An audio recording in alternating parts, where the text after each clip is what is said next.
Coucou les copains, bienvenue sur cette nouvelle vidéo des énergies de la semaine. On va aller regarder les énergies générales et sentimentales pour la semaine du 22 au 28 novembre. Ouais, normalement c'est ça. Je le redis, mais toutes mes guidances sont intemporelles, donc même si vous tombez dessus à un autre moment, c'est valable. C'est qu'il y a sûrement un message pour vous. Voilà, je vais vous mettre le temps dans la description si jamais il y en a qui veulent sauter le général ou le sentimental. Et puis je vous souhaite bon visionnage.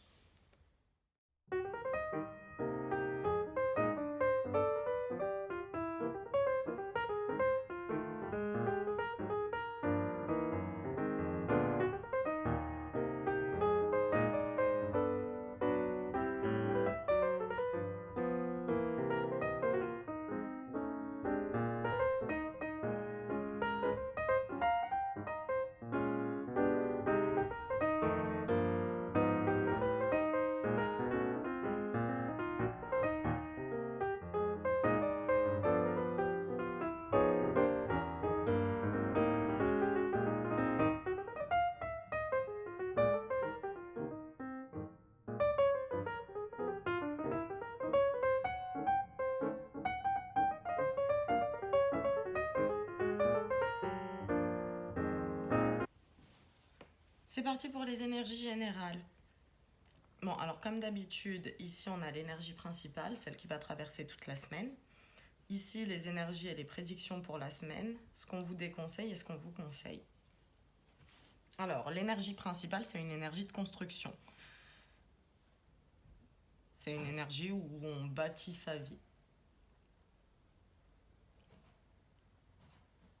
Ouais, c'est clairement ça. Bon, ça peut aussi nous parler de stabilité, dans le sens où c'est une semaine classique pour vous, que ça va être la routine, qu'il n'y a rien en particulier à signaler, ça peut être ça. Mais puisqu'il y a les briques, j'ai vraiment ce truc de on pose pierre par pierre pour construire son avenir. Ouais, voilà, globalement c'est ça. Alors, qu'est-ce qui est prévu cette semaine?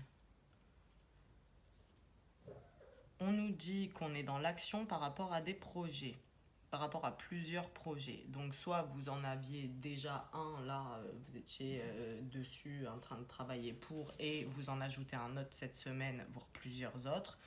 Soit ça fait un moment que vous avez plusieurs projets, et là cette semaine vous êtes sur plusieurs à la fois.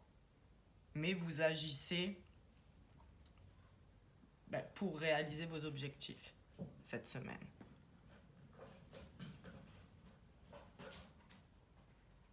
C'est ça l'idée. Bon, je peux pas vous dire de quel projet il s'agit parce que c'est une guidance générale et que ça peut être énormément de choses différentes.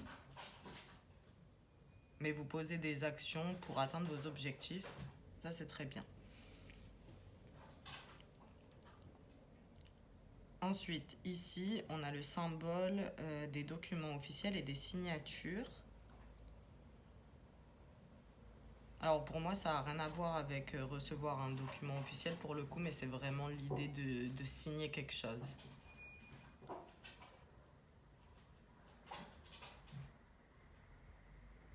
En rapport avec les projets, j'imagine, mais qu'est-ce que ça peut être tellement de choses. Ça peut être un contrat de travail, ça peut être un contrat de bail, ça peut être quoi d'autre? Contrat d'adoption, ça rentre là-dedans aussi. Après, ça peut être des contrats tout bêtes, hein, mais par rapport à une entreprise ou des projets professionnels plus. Contrat d'achat, de vente, des trucs comme ça, mais il y a des signatures.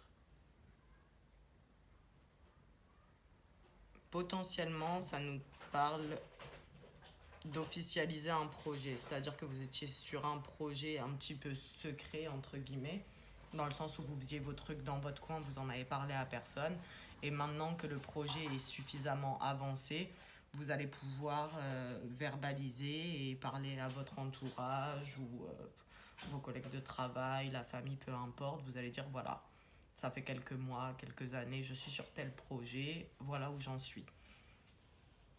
Ça peut être ça.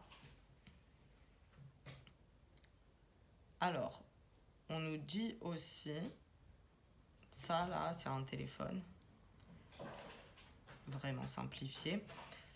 Et on n'a fait que la batterie qui est quand même bien rouge, donc elle nous parle de burn-out. Et juste avant, on a la rose qui va nous parler de beauté, oui, mais on lui a fait les épines. Et quand on fait faire les épines sur la rose, c'est pour nous parler de risque. Donc, ouais, c'est une mise en garde, il y a un risque de burn-out. Bah, vu que vous êtes sur plusieurs projets à la fois, c'est possible que vous n'arriviez pas vous-même à fixer des limites et à vous arrêter, à prendre des temps d'arrêt et de repos. Il y a un risque de burn-out, c'est-à-dire de très très grosse fatigue, stress, surmenage, et que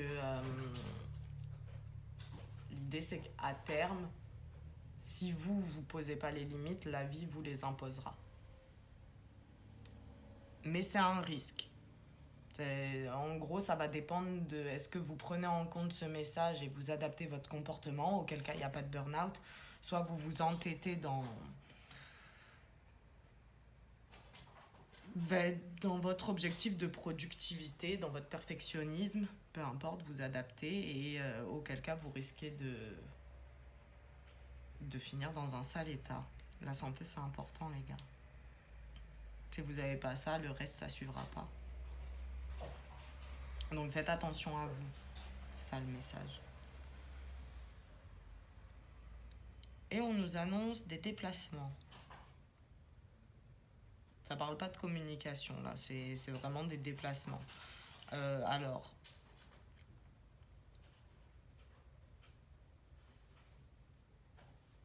Ouais, c'est des déplacements qui sont en lien avec vos projets. Donc comme je sais pas quels sont les projets, je peux pas dire, mais par exemple, si votre projet c'est de déménager, là vous vous déplacez pour aller visiter des appartements, des maisons, peu importe. Euh, Quoi d'autre? Si vous avez une entreprise par exemple, vous pouvez vous déplacer pour aller acheter du matériel, des trucs comme ça, ou c'est le déplacement pour signer le contrat ou ce que vous avez besoin de signer. Mais il y a des déplacements. Je pense que c'est aussi pour ça qu'on vous dit qu'il y a un risque de burn-out si vous bougez un peu trop cette semaine. Parce que quand on nous le place comme ça, là, le déplacement, ça veut dire qu'il va y en avoir plusieurs. S'il y en avait qu'un, on ne nous le préciserait pas forcément, puisque tous, on bouge quand même.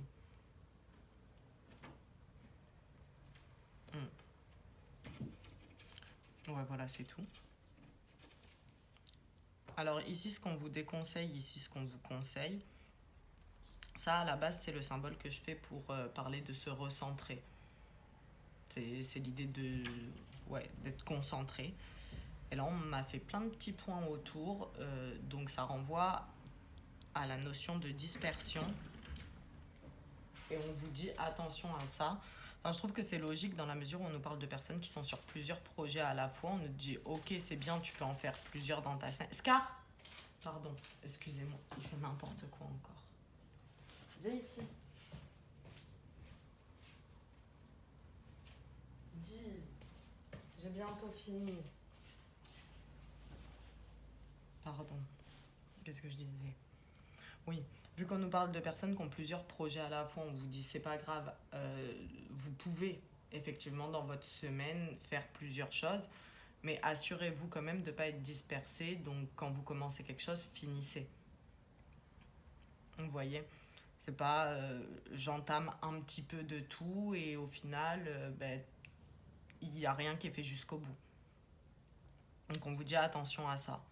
Essayez de vous fixer un objectif, vous dire voilà, je fais cette tâche et vous passez pas à autre chose tant que vous n'avez pas fini. Ça pourrait vous porter préjudice cette semaine, en tout cas, d'être trop dispersé. Et ce qu'on vous conseille, c'est en lien avec le risque de burn-out, on vous dit faites des pauses.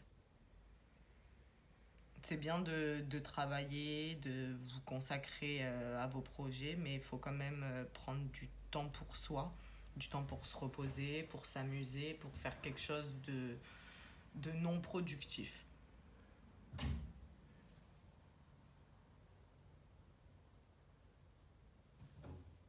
Ouais.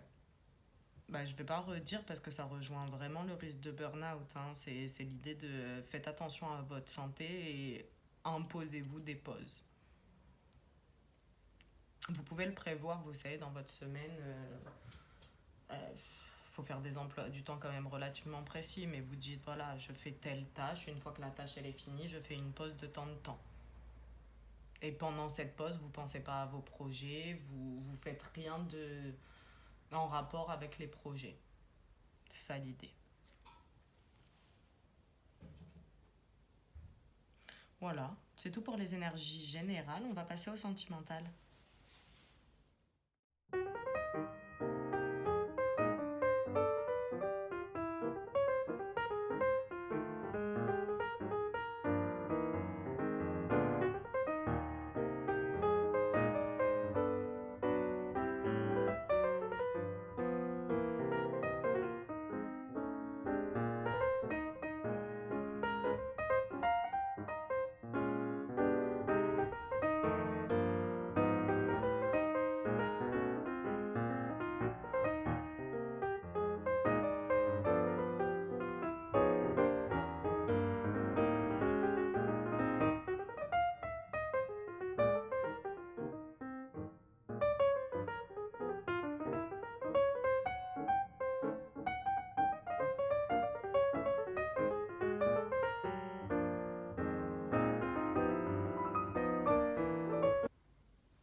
Ok, c'est parti pour les énergies sentimentales.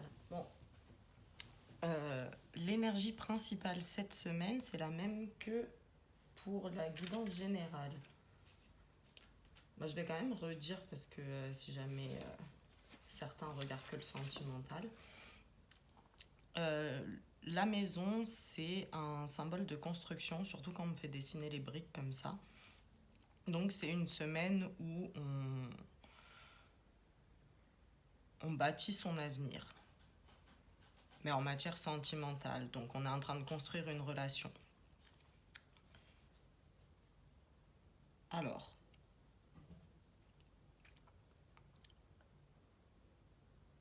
ça s'adresse vraiment à tout le monde, dans le sens où vous pouvez être au début, à la fondation, c'est-à-dire vraiment en début de relation et on commence à poser les premières pierres à l'édifice. Mais ça peut aussi être une relation qui est stable, qui est ancrée depuis plusieurs mois, plusieurs années, mais on est toujours en train de construire, d'améliorer et c'est pas encore totalement fini.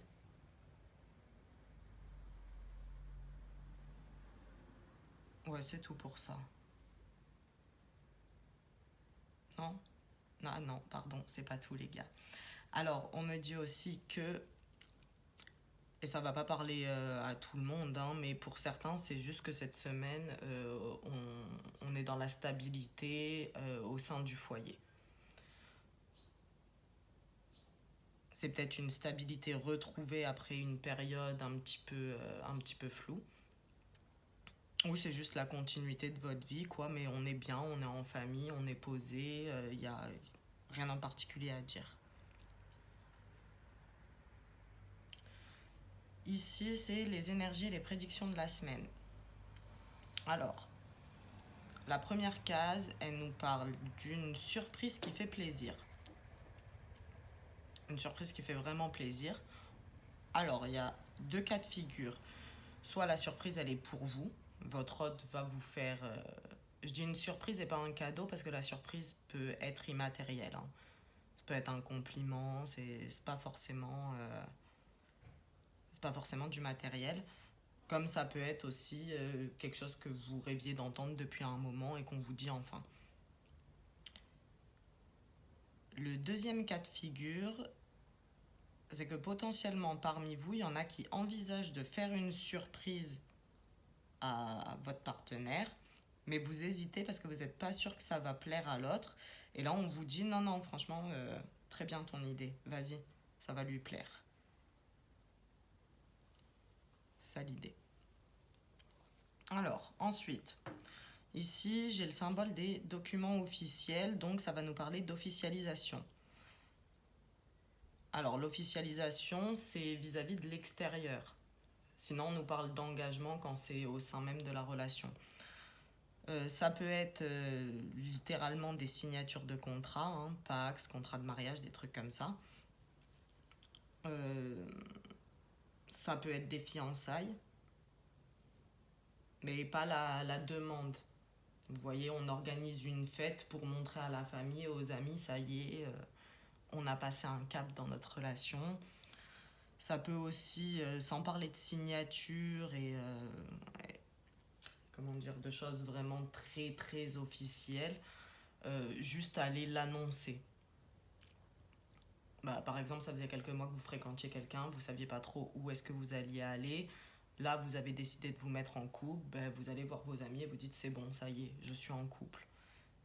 Vous voyez des trucs comme ça. Après, vous adaptez, hein, c'est général. Qu'est-ce qu'on a d'autre? Ok. Alors, il y a un retour à la communication après une période de silence.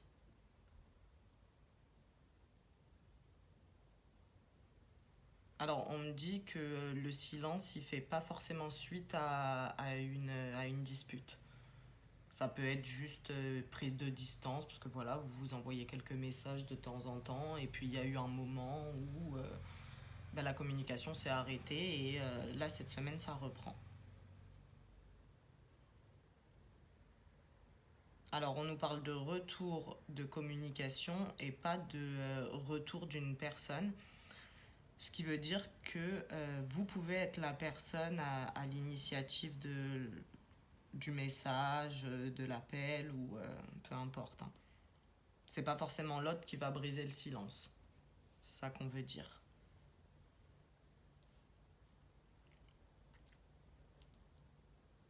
C'est tout pour ça. Alors ici, on nous parle de clarification. C'est une semaine où on met les choses au clair avec l'autre personne. Alors encore une fois, c'est général, il faut adapter à votre situation, mais ça peut être une clarification suite à une dispute. On revient mettre les choses au clair, ce qui pourrait expliquer le silence aussi, mais pas forcément. Les clarifications, c'est aussi faire le point sur la relation, savoir où on en est. Et c'est peut-être d'ailleurs suite à cette clarification où on décide de se mettre en couple et qu'après on va raconter à tout le monde. Et c'est peut-être ça d'ailleurs la surprise que certains vont avoir. Ça fait un moment qu'ils attendent pour se mettre en couple, et cette semaine, ça y est, c'est officiel. Est-ce qu'il y a autre chose? Oui, alors pour certains, c'est vraiment pas beaucoup. On a des problèmes de communication dans le sens où on dialogue, on arrive à communiquer, mais on ne se comprend pas. Et ce serait plus un avertissement, du coup, pour vous dire attention à... Enfin, c'est même pas attention, mais la manière dont vous vous exprimez. Si vous voyez que la personne en face de vous, elle comprend pas quand vous dites les choses de telle façon, essayez une autre. Parce que ce serait dommage de gâcher une relation juste parce qu'on se comprend pas. C'est tout. Ok, donc ici ce qu'on vous déconseille et ici ce qu'on vous conseille. Alors, pour ce qu'on vous déconseille, ça s'adresse qu'à une personne. Il y a une personne parmi vous qui a un rendez-vous galant, mais c'est précis, hein, c'est le premier. Il y a eu peut-être des échanges en ligne, des trucs comme ça, ou une rencontre dans la vraie vie où on a un petit peu dialogué. Mais c'est le premier rendez-vous. Et les personnes qui ont...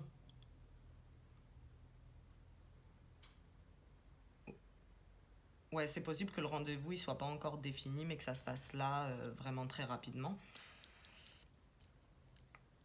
Mais cette personne a peur et du coup, elle envisage d'annuler le rendez-vous. Et on lui dit non, tu y vas.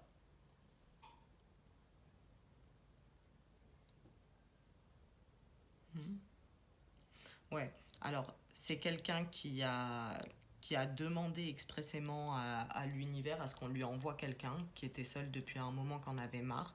Là, on lui envoie quelqu'un. Et du coup, comment je vais expliquer ça gentiment? Quand on fait une demande à l'univers et que l'univers répond à cette demande et qu'on refuse ce qu'on nous apporte, ben à terme, on ne va plus rien nous envoyer. Il faut accepter aussi ce que la vie nous donne. Et là, par peur, ce serait dommage, en gros, d'annuler le rendez-vous. Parce qu'on ne sait pas. Et si vous n'y allez pas, vous ne saurez jamais.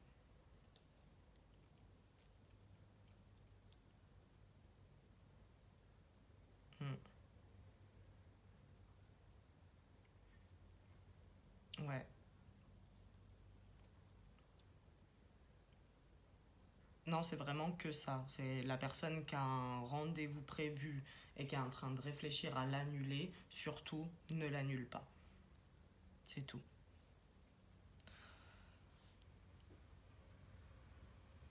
Ici, ce qu'on vous conseille, bon, alors c'est le symbole de la communication, mais là, par rapport à comment il a été dessiné, c'est pas que ça. Donc pour certains, on vous dit de communiquer, d'être dans le dialogue, d'être dans l'échange vraiment, que les choses vous plaisent ou qu'elles vous plaisent pas, hein. Dans les deux cas, faut le dire. C'est ça l'idée. Et il y a aussi l'idée de laisser faire la vie. Ouais, le bateau, voilà, il suit le courant.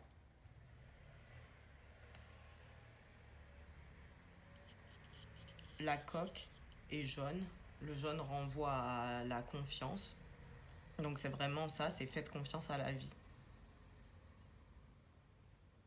Juste en dessous, la plume, elle peut nous parler de perte, mais ici elle va nous parler de légèreté.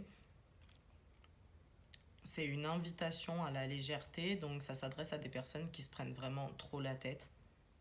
Vous voyez, qui ne sont pas dans l'instant présent, qui ne profitent pas en fait du moment, mais qui vont être tout le temps dans la réflexion, à se dire qu'est-ce que la personne a voulu dire, qu'est-ce que la personne pense, est-ce que ça va marcher entre nous, est-ce que je prends des risques, est-ce que je vais regretter ça. Enfin, vous voyez trop de questions tout le temps et on vous dit c'est pas le moment pour ça, quoi. Pas cette semaine. Cette semaine qui fait.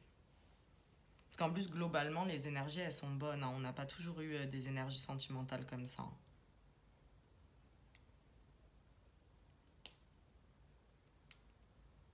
Y a-t-il autre chose? Non. C'est tout pour cette semaine. Bah, j'espère que ça vous aura parlé. Et puis, je vous fais des bisous. Je vous dis à la semaine prochaine.